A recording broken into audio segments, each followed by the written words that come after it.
ഏറ്റവും കൂടുതൽ വിദേശ പണം സ്വീകരിച്ച രാജ്യങ്ങളുടെ പട്ടികയിൽ ആദ്യത്തെ സ്ഥാനം ഇന്ത്യ വഹിച്ചിരിക്കുകയാണ്.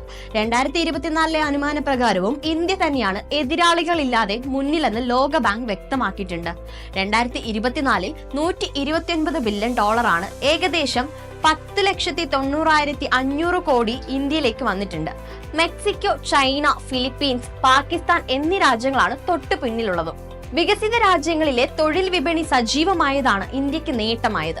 2023 1.2% താരതമ്യം ചെയ്യുമ്പോൾ ഈ വർഷത്തെ പണമയക്കലിന്റെ വളർച്ചാ നിരക്ക് 5.8% ഉയർന്നു. വിദേശ രാജ്യങ്ങളിൽ നിന്നുള്ള പണമയക്കലും നേരിട്ടുള്ള വിദേശ നിക്ഷേപവും തമ്മിലുള്ള അന്തരം 2024 ഇനിയും വർദ്ധിക്കുമെന്നാണ് ലോക ബാങ്കിന്റെ റിപ്പോർട്ട്. കഴിഞ്ഞ ദശകത്തിൽ വിദേശ രാജ്യങ്ങളിൽ നിന്നുള്ള പണമയക്കൽ 57% വർദ്ധിച്ചപ്പോൾ FDIയിൽ 41% കുറവുണ്ടായതാണ്. ഇന്ത്യ, പാകിസ്ഥാൻ, ബംഗ്ലാദേശ് എന്നിവിടങ്ങളിലേക്കാണ് കൂടുതൽ ശക്തമായ പണമൊഴുക്കാണ് ഉണ്ടാകുന്നത്.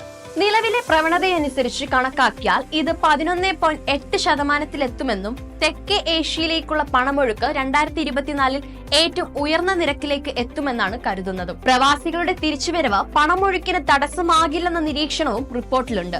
അതിനുദാഹരണമായി ചൂണ്ടിക്കാട്ടുന്നത് 1991 ഗൾഫ് യുദ്ധമാണ്. അക്കാലത്ത് ഇന്ത്യയിലേക്കും ജോർദാനിലേക്കും നിരവധി പ്രവാസികൾ മടങ്ങിപ്പോയെങ്കിലും പ്രവാസി പണമൊഴുക്ക് കുറഞ്ഞില്ലെന്നും റിപ്പോർട്ട് ചൂണ്ടിക്കാട്ടുന്നു.